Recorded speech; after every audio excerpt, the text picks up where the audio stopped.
12 stands for local news. And now, from Arizona's #1 choice for local news, this is 12 News at 10. The president's focus today is zeroed in on a renewed Middle East peace effort. Despite overnight violence in Iraq, we'll have the latest.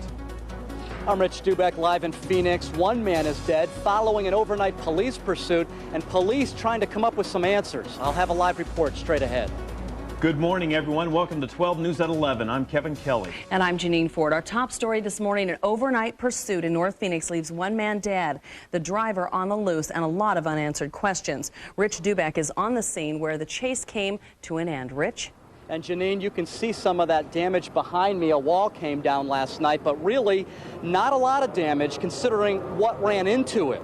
A diesel truck pulling a fifth-wheel RV crashed here last night. A 41-year-old man found dead at the scene. Police don't believe he is the driver. They don't even know if he was a pedestrian or a passenger in that truck.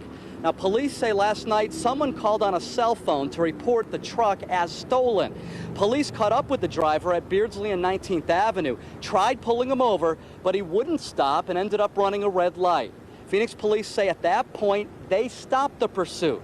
A police chopper later found the truck smashed into a wall in an industrial park here at 7th Avenue and Beardsley. Now, police are not releasing the name of the victim. They are notifying his relatives. And at this point, they don't know who the driver of the truck is. Some witnesses told police last night that that driver got out of the truck and fled on foot. So a lot of unanswered questions out here today. And of course, we'll have all the latest with complete coverage at 5 o'clock.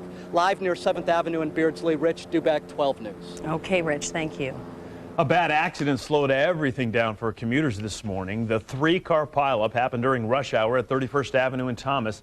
As bad as these vehicles look, surprisingly, there were no major injuries. The area was closed for a time, but all is clear now. And this morning, a Phoenix teenager could face charges after shooting at a bus driver. The incident happened on 7th Avenue in Buckeye last night. According to police, the driver wasn't hit. She was, however, injured by glass fragments when the window was shot out, but is expected to be okay. The boy was apparently on the sidewalk next to the bus when he fired the rifle. He claims he found the weapon and was testing it to see if it worked. Two other boys were questioned in connection with the shooting, but were not arrested. Another Valley teacher is in trouble with the law this morning, accused of molesting a 14-year-old boy. 47-year-old Rosemary Crow teaches at Littleton Elementary in Avondale. The victim was never a student there. Sheriff's investigators say Crow was a friend of the boy's family and had known him since he was in the 3rd grade. Miss Crow was allegedly fondling a male juvenile 5 or 6 times that we know of right now, according to the juvenile statement, in movie theaters and in vehicles, fondling him outside of his clothing. The boy told the counselor about the alleged abuse 3.5 weeks ago. Crow was arrested on 5 counts of child molestation and 1 count of providing obscene material to a minor. Well, today it's the Squaw Peak Parkway, but by tomorrow night it may have a new name. The Arizona Department of Transportation is scheduled to meet to determine if State Route 51's name should be changed to Piestewa Peak. It's in honor of Army Specialist Lori Piestewa, a Hopi from Tuba City who was killed during the war in Iraq. The Bush administration is releasing its so-called roadmap to peace in the Middle East today. This comes as President Bush prepares to give a speech to the nation tomorrow evening to say combat in Iraq has ended. Jane Wattrell has the latest from Washington. The suicide attack at Mike's Cafe in Tel Aviv came early in the morning. The restaurant jam-packed. Suddenly, police say a Palestinian suicide bomber blew himself up, killing 3 Israelis and injuring as many as 55. The bloodshed just yards away from the U.S. Embassy. Hours later near Nablus, Israeli forces shot and killed 2 Palestinian men after they tried to get into a West Bank settlement. All this comes as the U.S. ambassador today presented the Bush administration's peace plan to the Israeli government and to the new Palestinian Prime Minister Mahmoud Abbas. Abbas already condemned the Tel Aviv attack moments before being sworn in. The plan calls for a Palestinian state alongside Israel by 2005. The incoming Palestinian labor minister eager to get talks going on the so-called roadmap for peace. The 2 sides should start fulfilling their obligations to the roadmap. That's the only way. But there's already roadblocks ahead for the roadmap. The leader of the Islamic militant group Hamas, who claimed responsibility for the cafe bombing, rejected the plan. We are not going to disarm our people. He vowed no let-up in the attacks on Israel, a condition Ariel Sharon's government has set for peace in the Middle East. But administration officials say this latest attack won't derail what President Bush hopes will be the most ambitious peacemaking effort of his presidency. In Washington, Jane Wattrell, NBC News. As for tomorrow's primetime speech, a White House spokesman says the president will not declare victory, nor that the war is over, but it will set the stage for U.S.-led forces to focus on Iraq's reconstruction. Well, maybe Saddam Hussein is alive. A handwritten note supposedly by Hussein has surfaced and was dated April 28th. The editor of an Iraqi newspaper received the letter yesterday via fax. The letter urges Iraqi people to resist coalition forces. The editor thinks it's the real deal because he has seen Hussein's signature before. He also said there was no fax address on it, but whoever wrote it did say they were in Iraq. For the first time since 99 people died in a Rhode Island nightclub, Great White was back on the stage. And slowly.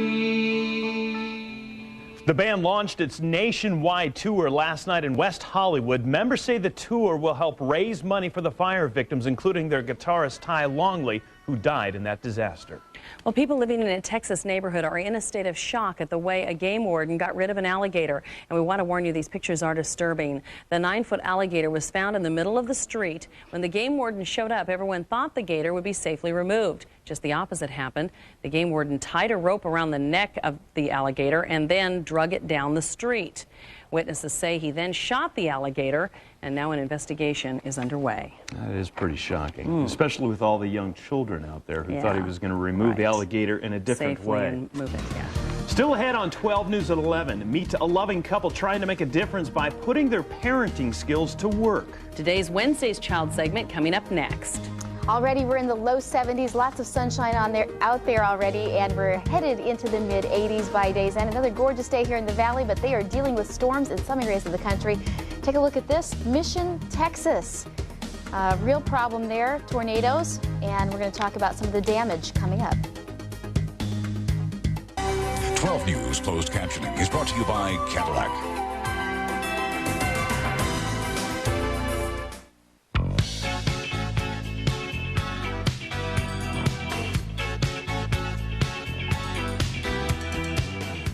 Well, after 30 years of marriage, most couples become empty nesters, but that is definitely not the case for the subjects of this week's Wednesday's Child Story, and they wouldn't have it any other way. We have 4 adult children who are now married with their own children. We have adopted 2, and then we do a variety of children ranging from 0 to about 3 to 5 years old. Hi, I'm Carolyn. I'm Frank, and we're foster parents. We've been thinking about it, foster parenting, for a while. We saw a sign for ask for about a year. We kept passing it all the time. And after a while, we decided to call and ask about it. I was a nurse in NICU and decided we wanted to know what happened to these children after they left the hospital. I think we were probably more excited because one of our goals in life was to have 7 children, and we hadn't reached that goal. And we thought there might be an opportunity to help some other children. The rewards you can't buy. You can't sell them, and you can't get them free. It's going to take some hard work, but the gain is so high, so high. A baby will unconditionally love you and will give you as much love back as you give them. We have grandchildren, so there would be small children there, but the feeling that you've used part of your life to help someone else, and to watch them go back to their homes and their families and know that you've been a part of making them whole again. That's something we would have missed a lot. And right now there are thousands of children in Arizona in the foster care system waiting for you to give them a hand. And if you want more information about adoption, just call the number on your screen, 1-800-370-2275. Coming up next, Amy's going to join us. She's going to have our forecast for us. Plus, we're going to have the latest numbers from Wall Street. And you scream ice cream. We all scream for ice cream. Find out where you can get as much as you'd like today for free. And the color of money will soon be changing. Details straight ahead.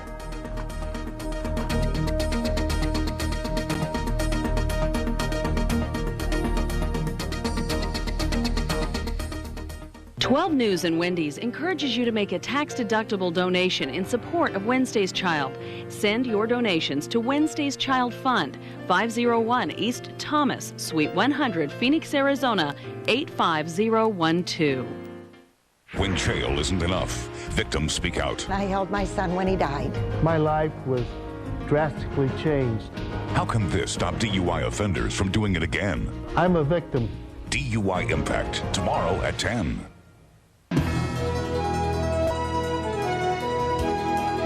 From the 12 News Health Team, labs across the country will soon have experimental tests to help determine whether people have the SARS virus.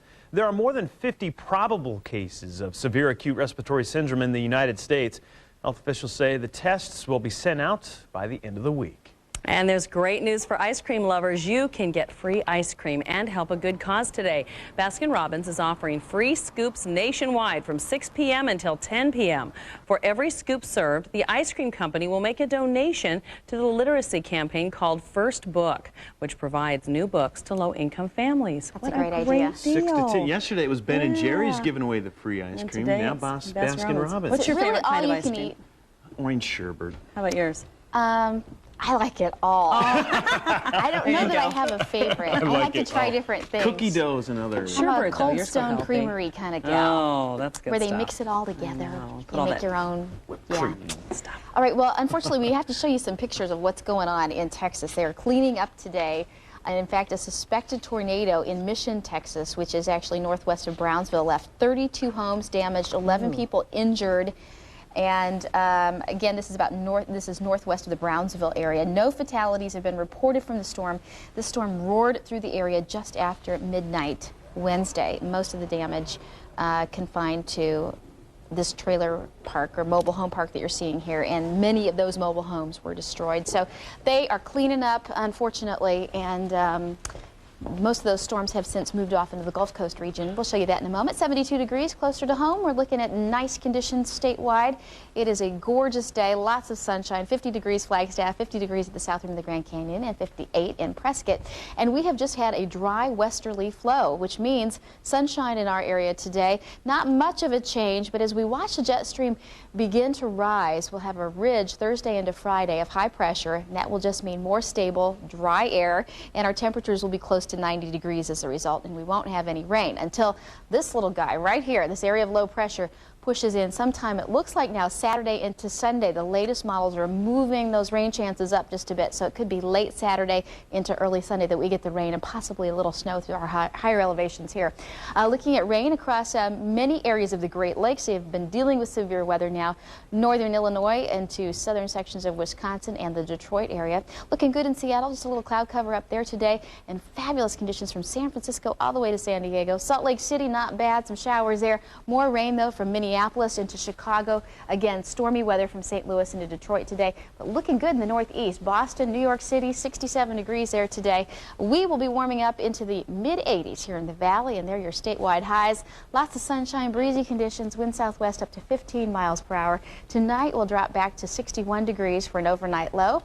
We'll have clear skies and light winds, and over the next 7 days, here's what you can expect. Thursday, upper 80s, close to 90 degrees probably by Friday. We may even make it into the low 90s in many locations. Then Saturday, a little bit of a cool down. Saturday afternoon into Sunday, those chances for rain will come into play. And as I said, maybe even a little snow for the high country.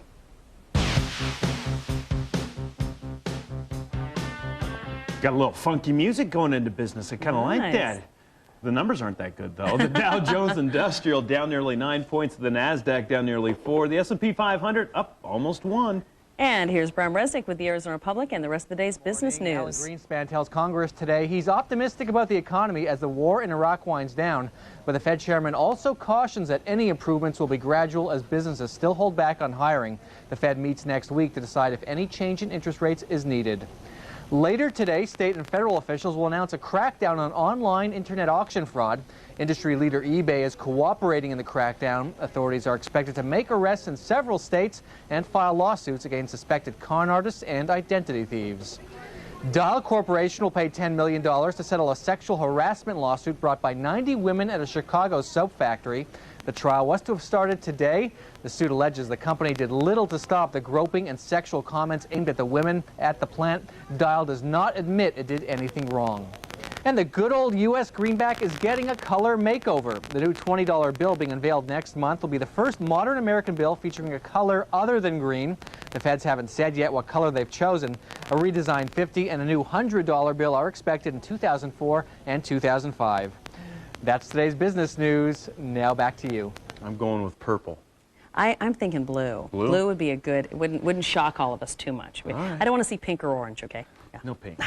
Straight ahead on 12 News at 11, another member of Ozzy Osbourne's family has been admitted to the hospital. Plus, the Dixie Chicks have arrived in South Carolina for their next concert. But will they be welcome or shunned? More on that story when we come back.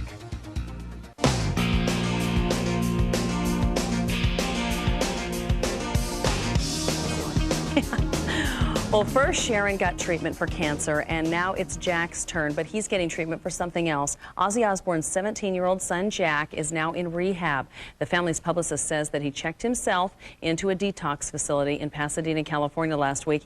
He's being treated for alcohol and marijuana use, and no word yet on how long he'll be undergoing treatment, but his family says they are proud of him. We wish him luck. The star of Beverly Hills 90210 is back on the market to all you women out there. After 10 years of marriage, Luke Perry and his wife, Minnie, have decided to go their separate ways. The pair do have 2 children, 5-year-old Jack and 2-year-old Sophie. They plan to share custody of the kids. And the Dixie Chicks are preparing for their first American concert since lead singer Natalie Maine's controversial comments about President Bush. The band arrived in South Carolina last night, 2 days before their concert. Managers are preparing for protests outside, but expect the show inside to run smoothly. The concert, by the way, is sold out, and it sold out for less than an hour, but that was before Maine's made her remarks, so we'll have to see what happens. I think a lot of their concerts are sold out, and I'm also curious if people will refund their money or something. Yeah, and also what the reception they're getting. Didn't they just they posed nude really, on Entertainment Magazine? Because she hasn't actually really, apologized. She's kind of been defiant. She's kind of been in that middle ground where it's still kind of taking a lot of people. It's hurting them one way or another. Yep. Still to come, Amy's got one last look at the forecast. Plus, they're saying moo Very 3 good. times. 3 times over. Triplets we're talking about. Little cute cows when we come back.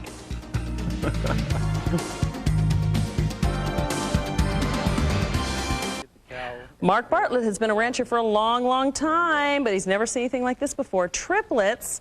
His cow had triplets. He said it's uncommon for cows to have twins and extremely rare for them to have triplets, but his did. It caught him by surprise because when his cow delivered the first 2, he thought it was all over. But then Mom stood up and a third one came out. Everyone is doing great. How cute. I didn't know triplets from cows were rare. Yeah. Now surprise, surprise, surprise. Yeah. 86 degrees today, sunshine in our forecast up to near 90 on Friday. Slight chances for rain Saturday into Sunday. Right. And we want to thank you for sharing a part of your day with 12 News. And of course, tune in for our next newscast. It all begins at 5 o'clock. We hope to see you tomorrow morning. Go out. Have a great day, everybody.